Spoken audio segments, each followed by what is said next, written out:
Hill. Thank you, Mr. Speaker. Mr. Speaker, I'll be splitting my time with the honourable member from Etobicoke Centre. Mr. Speaker, I'm very pleased to stand in the House today in support of Bill C-22, an act to establish the National Security and Intelligence Committee of Parliamentarians, otherwise known as NSI-COP. Mr. Speaker, Bill C-22 fulfills the commitment made by our government to Canadians that it will bring forward legislation to create the National Security and Intelligence Committee of Parliamentarians, once again, otherwise known as NSI-COP. Throughout this speech, I will highlight three key points that outline the importance of the creation of NSI-COP, namely, first, strengthening the accountability and transparency of our government. Second, providing a comprehensive and reactive security framework through a wide-ranging mandate. And third, having externally access to classified information in order to closely examine intelligence and security operations. Bill C-22 is an essential component in the Government of Canada's effort to ensure our country's national security is not beyond parliamentary oversight, while simultaneously respecting the rights and freedom of Canadians.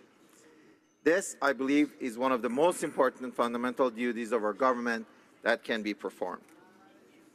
Mr. Speaker, many Western democracies, including our Five Eyes allies, the United States, United Kingdom, Australia and New Zealand, have parliamentary oversight bodies on national security similar to what's being proposed in this bill. Just like those parliamentary bodies, Bill C-22 permits an examination of the national security work of federal departments and agencies and holds them accountable as concerns their actions and responsibilities. Canada currently has several oversight bodies that examine the activities of the government organizations and agencies involved in the national security operation. While each party does important work, they are organizational specific and don't engage parliamentarians directly in their reviews. The creation of NSI-COP would strengthen transparency, accountability, ensure the possibility for government-wide reviews, and warrant greater effectiveness and efficiency throughout the larger review framework. In addition, it will allow for the complete independence of a parliamentary body in the reviewing matters while not impeding on national security. Mr. Speaker, I would also like to point out that our government remains committed to addressing the problematic features and concerns of Canadians surrounding Bill C-51. This bill was introduced by the former government and presented new legislation that better balances our collective security with our rights and freedom. Bill C-22 is one step toward addressing that gap. The first key message that highlights the importance of creation of this committee is that it will fulfill the accountability gap that has been outlined for more than 10 years by private sector experts, Commission of Inquiry, and the Auditor General regarding the lack of an independent parliamentary body to scrutinize security and intelligence operations. To give the committee the time and opportunity to learn the serious task it's undertaking and to get to know and understand the security and intelligence context on both a national and international level, our government has built an automatic review of NSI-COP after 5 years to ensure it can accurately instill all the lessons it has learned in a timely and appropriate manner. This, Mr. Speaker, shows that our government understands the ever-evolving nature of the security threats and shows that we are remaining vigilant, responsive, and accountable to our security framework. Mr. Speaker, the government put forward the bill. The bill was studied in a committee. Amendments were proposed. The government, after careful consideration, has agreed to accept the majority of what the standing committee has requested. One of these amendments is to add a whistleblower clause in Clause 31 of the bill, which requires the committee to inform the appropriate minister as well as the Attorney General if it uncovers any activity that may not be in compliance with the law. I believe that this amendment adds to C-22 already strong legislation as it ensures Canadians that we are remaining vigilant to further enhance our capacity to keep Canadians safe through increased responsibility and accountability. Second, the committee itself would have a broad government-wide mandate to scrutinize any national security matter.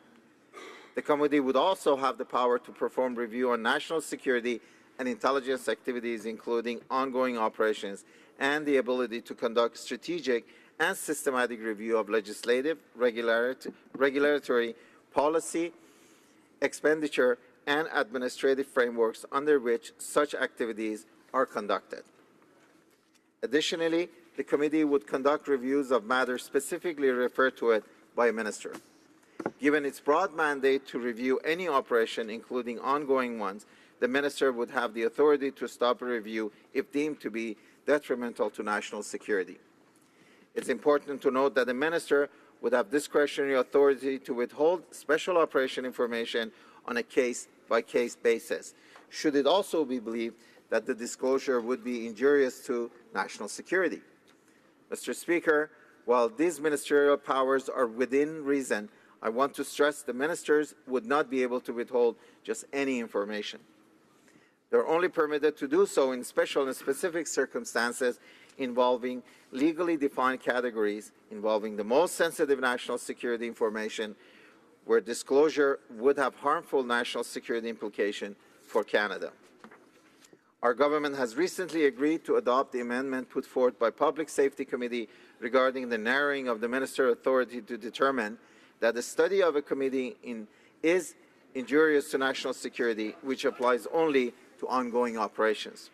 The minister would have to explain that decision to the committee and would need to alert the committee as soon as the decision changes or as soon as the operation is no longer ongoing.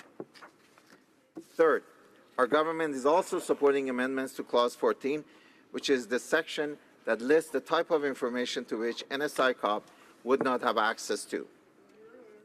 This amendment expands the level of access to different types of information available to the committee. We have removed from this exclusion list information about ongoing defense intelligence activities supporting military operation, privileged information under the Investment Canada Act, and information collected by Financial Transaction and Report Analysis Centre of Canada. I believe the bill is stronger as a result, and I thank the members of the Public Safety Committee for suggesting these amendments. The committee will also decide on which national security and intelligence matter it will review. Additionally, the government may also refer matters for discussion at the committee. Mr. Speaker, the government is committed to protecting Canadians from national security threats.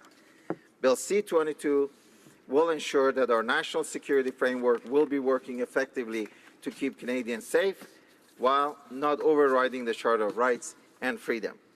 Such accountability mechanism is crucial to Canada, and it represents what Canadians ask for, and that is exactly what our government is delivering. Canada is taking a step forward so that Canadians can see real and positive results on the serious issue of national security. Bill C-22 will provide parliamentarians with extraordinary access to classified information and bring Canada in line with similar parliamentary oversight bodies that are already in place in countries of our national security allies. Bill C-22 represents a promise made and a promise kept. Thank you, Mr. Speaker. Good job.